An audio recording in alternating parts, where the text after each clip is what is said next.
From the headquarters of teleSur English in Quito, Ecuador, this is From the South. I am Keishan Haynes.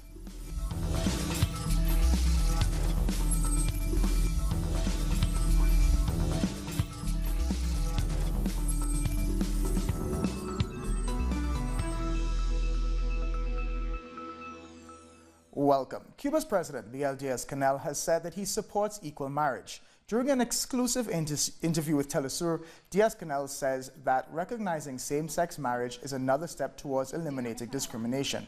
The new Cuban constitution will define marriage as between two people, instead of between a man and a woman. The approach of recognizing marriage between two people, without limitations, responds to a problem of eliminating all types of discrimination in society. He also lamented the numerous challenges the island faces because of the U.S.-imposed blockade. I think the U.S.-imposed blockade is the main obstacle to the country's development, and it affects the lives of Cubans and the economy. It's a brutal measure. I would even describe it as an inhumane practice against the people condemned to suffer and die. They impose extraterritorial laws against Cuba and frustrate relations between Cuba and the rest of the world. It has become increasingly difficult. There is also persistent financial persecution because there are significant limitations on the flow of money and, by extension, investment. This is something that has been orchestrated by the U.S. government, a blockade that is already 60 years old.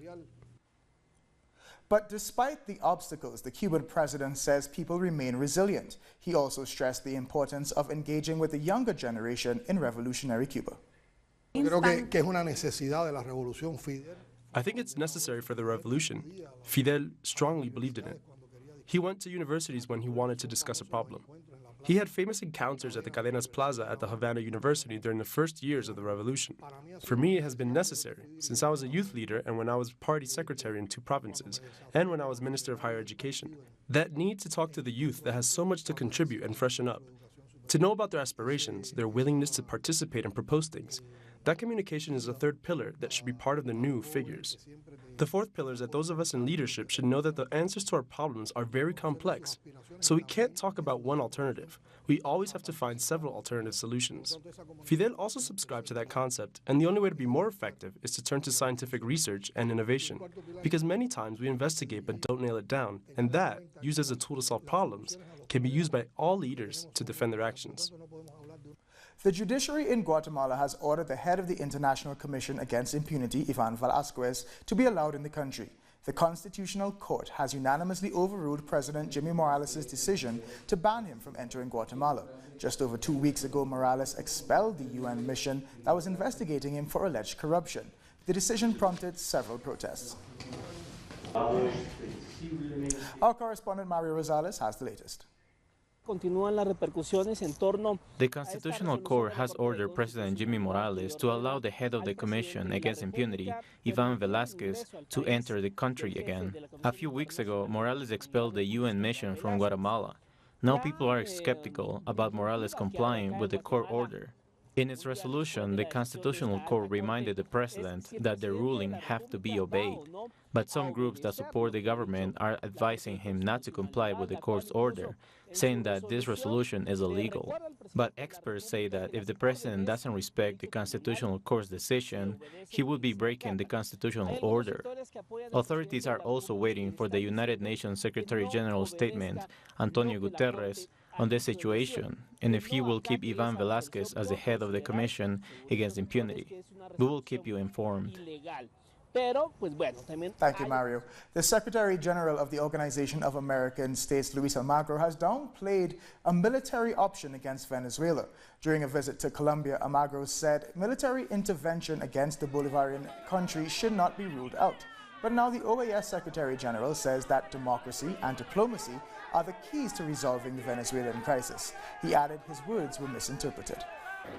The take on what we talk about was of a violent military attack, that we favored armed aggression. That is not true. After years of defending democratic principles and human rights, it would be infantile from my part to talk of such a provocation and to get involved with such an interpretation. Thousands of people gathered in Sao Paulo to demand former President Luis Inácio Lula da Silva be freed from jail. More in this report. People were indeed merry. They danced and sang together with local musicians.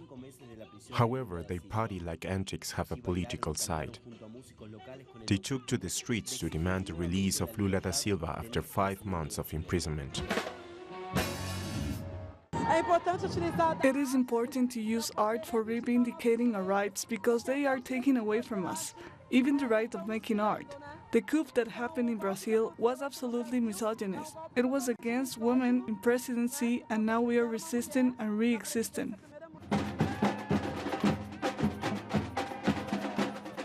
Free Lula's festival has taken place exactly 3 weeks before presidential elections of 7th October. This is the atmosphere right now in Avenida Paulista.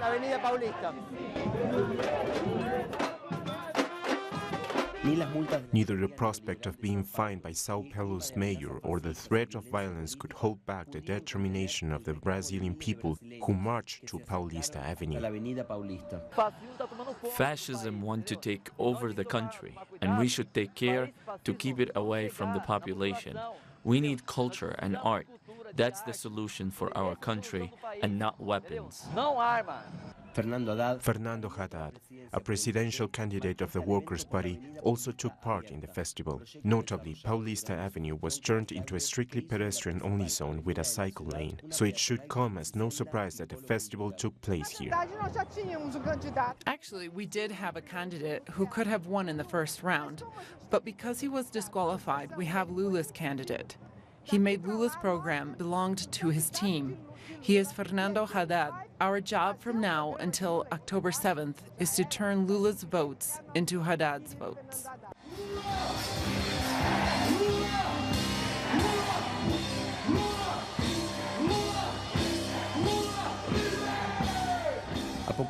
A few days after his candidacy was announced, public opinion surveys show Fernando Haddad is in second in popularity, and in first place when the people know that he is Lula's candidate. So the Workers' Party presidential candidate Fernando Haddad has vowed to put an end to the neoliberal policies promoted by the current government. He made the announcement while on the campaign trail. Haddad visited the eastern state of Bahia along with his vice presidential running mate, Manuela Davia. Now let's go to Ignacio Limas for this update from the campaign trail. Sao Paulo has taken its turn in hosting the Lula Libre Festival on Paulista Avenue, where thousands gathered and singers and dancers performed. The festival also took place in Rio de Janeiro with the presence of known artists such as Gilberto Gil and Chico Buarque, and also in Buenos Aires, Argentina. Social and political movements set up a stage including the Brazil Popular Front and the Workers' Party, to demand the freedom of Lula da Silva after being detained for the past 5 months in the federal police headquarters in Curitiba. This festival was held after the attack on the candidate Jair Bolsonaro and several fascist threats against members of left-wing parties and events. The Workers' Party, Fernando Haddad, walked from the Art Museum of Sao Paulo through the Paulista Avenue, and he demanded Lula's freedom. This comes at a critical political time in Brazil. Peru's President Martin Vizcarra called for a special session of Congress to approve a referendum for political and judicial reform. If it doesn't get approved, Vizcarra says he's prepared to dissolve Congress. I want to say to all Peruvians that I am not deaf to your outrage. I have made it my own and I share it. I have taken up the public's calls for reform now, for an end to the sale of rights, to impunity in our legal system and to the sickness in our society. 40 days ago, we submitted to Congress 4 proposals for constitutional reform, with the expectation that we and Congress would work and fight together against this epidemic. However, during this time, Congress has not shared the concerns Peruvians who are outraged. They have rejected the urgency of these changes.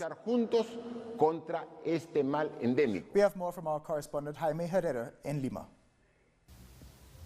Muchas gracias por el pase en efecto del presidente Martín Vizcarra. In an address to the nation on Sunday evening, President Martín Vizcarra announced that he has summoned both houses of Congress to a special session on Wednesday, with the aim of legislating constitutional reform against corruption. If they block it into a no-confidence vote, Vizcarra says he will then be empowered by Peru's constitution to dissolve Congress. The president is aiming to push Congress into a corner. On Monday, lawmakers from either side of the aisle will meet with parliamentary spokespersons from various parties for the purpose of organizing the special session. This reform debate is quite a complicated situation for this Andean country and has put the Peruvian president on a coalition course with Congress. I'm Herrera in Lima there. Let's take a short break now. We'll return in a minute.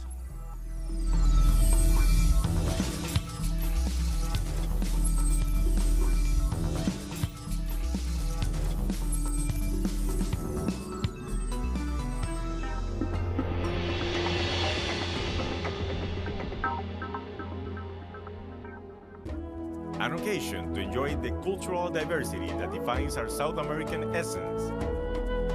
Come along to find out the story behind these personalities, traditions, and artistic expressions that unite us as a whole. Real Lives. Saturdays, only on teleSur.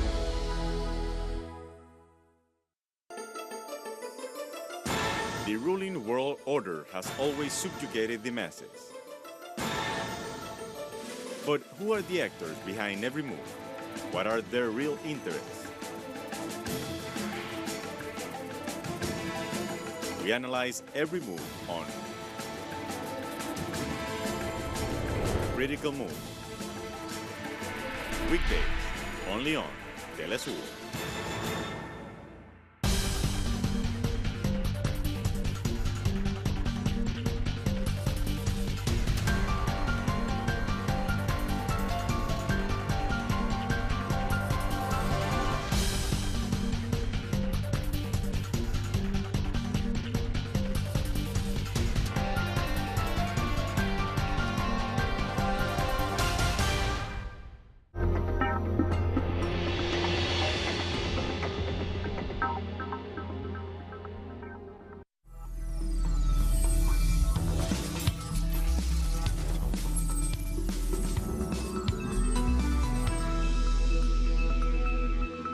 Welcome back. 1 year after Mexico's earthquake, residents of collapsed buildings are still homeless. Several victims are living in tents. They're urging the authorities to help them return to their homes.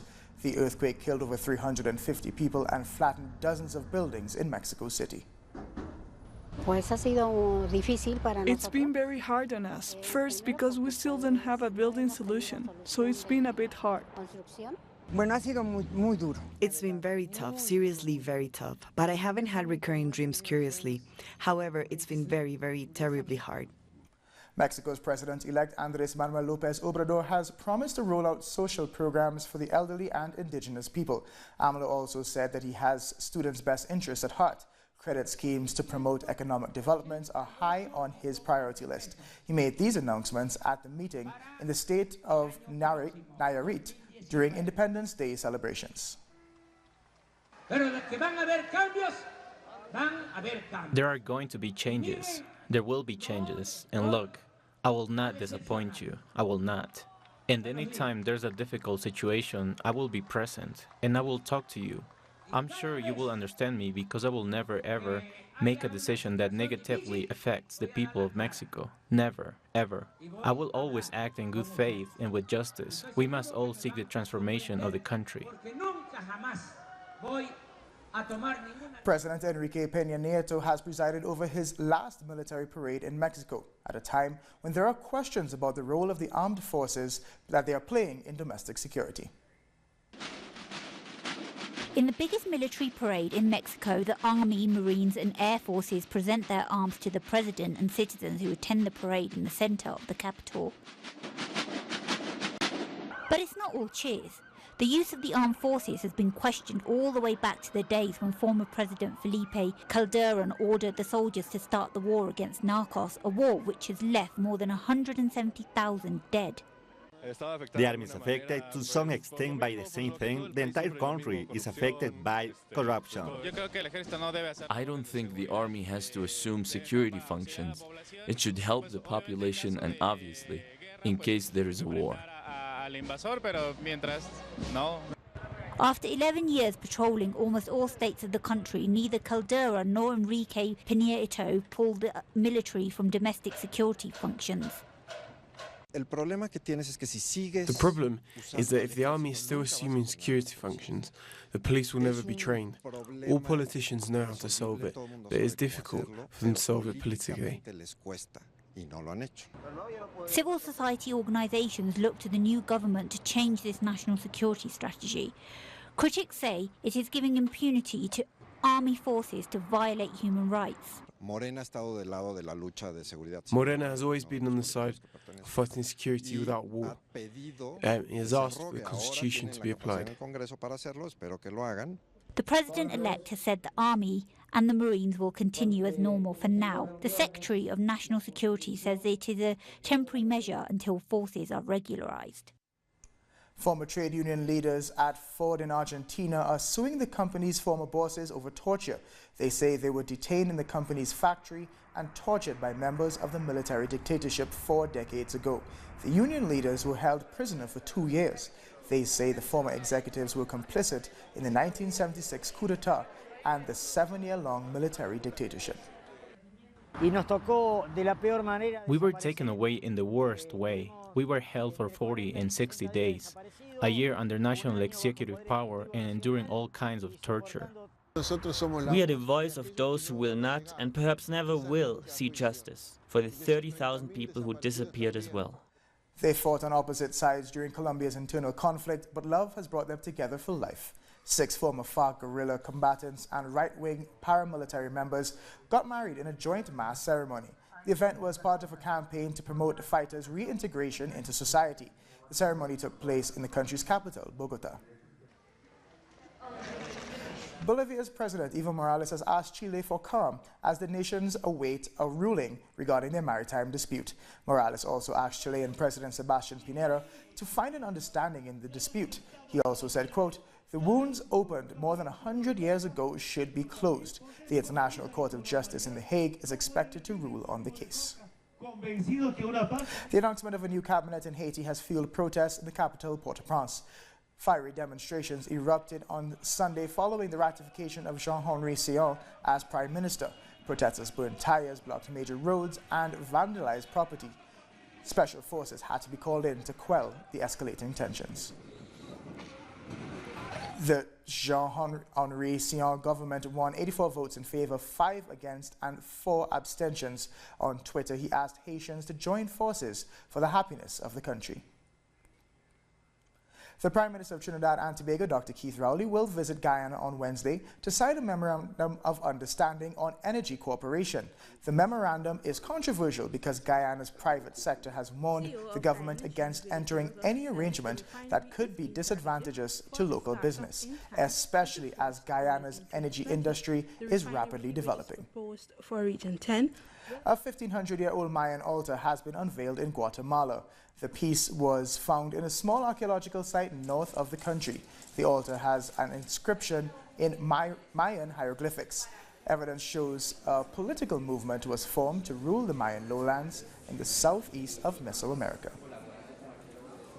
Let's take another short break. World News is next.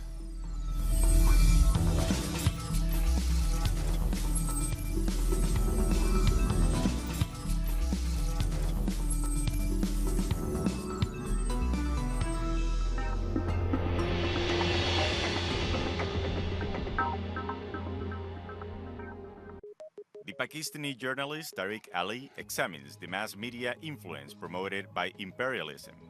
Get access to the analysis of the socio-economic and political life of the whole South America on our screen and platform in English. A critical place committed to the truth to determine the major events that transform the world today. Mondays, only on teleSur.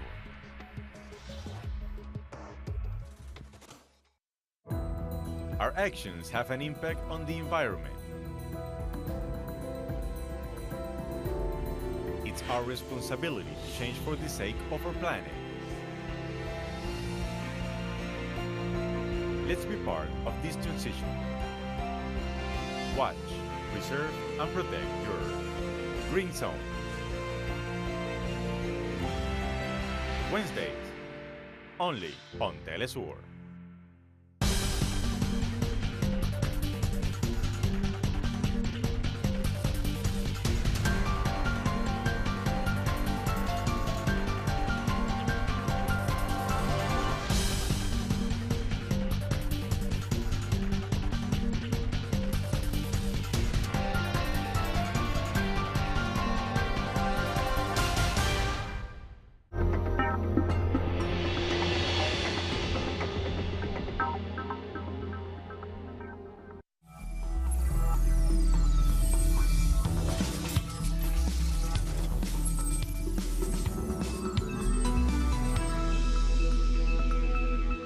Welcome back. The 13th Congress of South African Trade Unions is taking place in Johannesburg. In the 4-day meeting, delegates will elect new leaders and discuss constitutional amendments.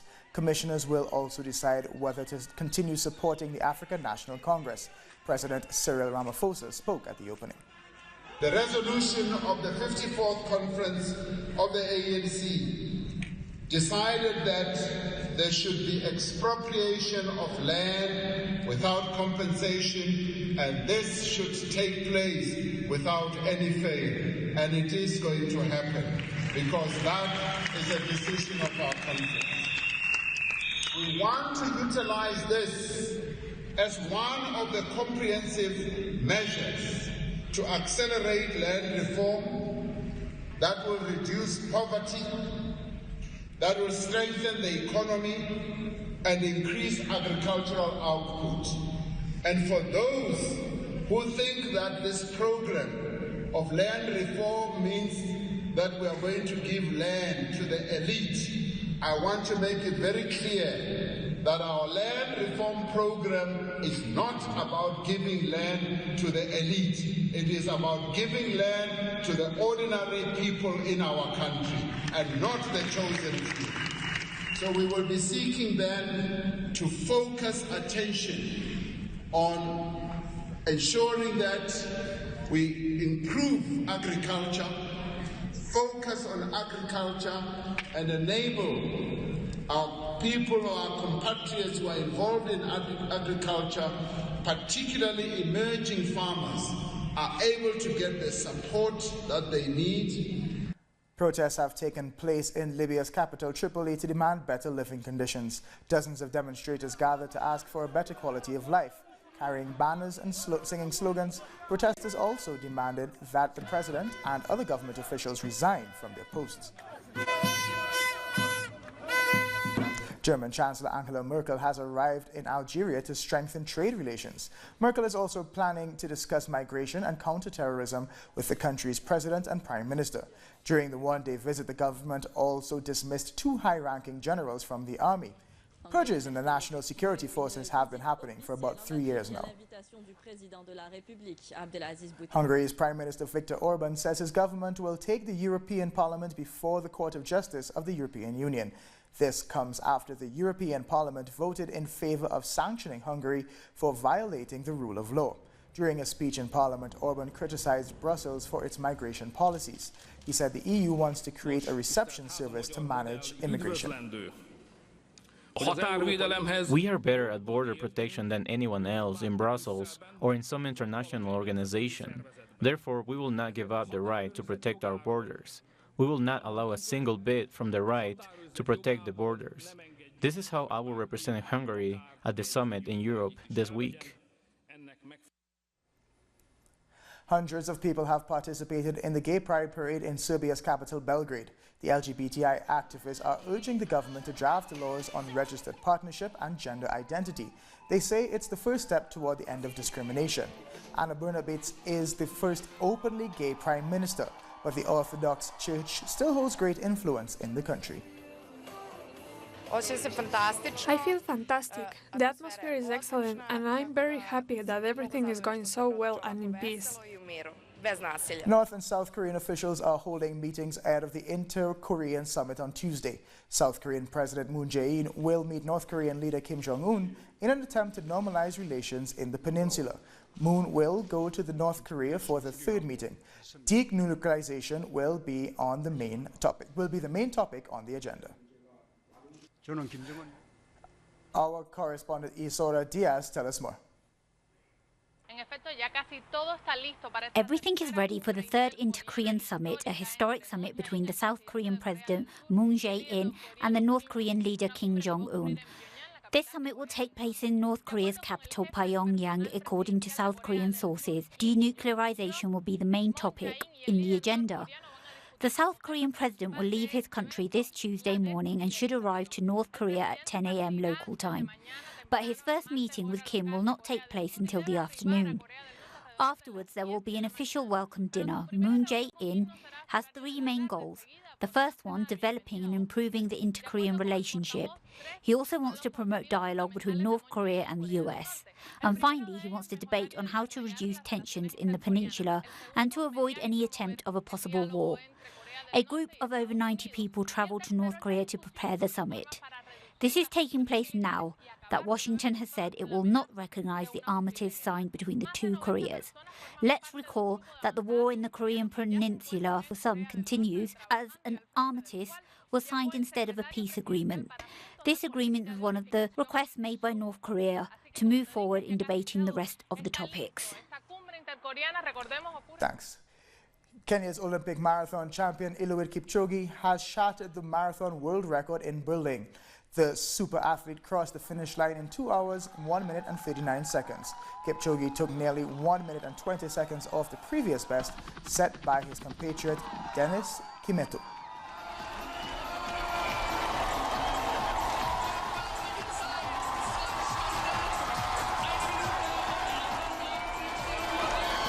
And that brings us to the end of this news brief. For these and many other stories, you can find them on our website at telesurtv.net/English. And join us on social media, Facebook, Twitter, and Instagram for Telesur English. I'm Kijan Haynes. Thank you for watching.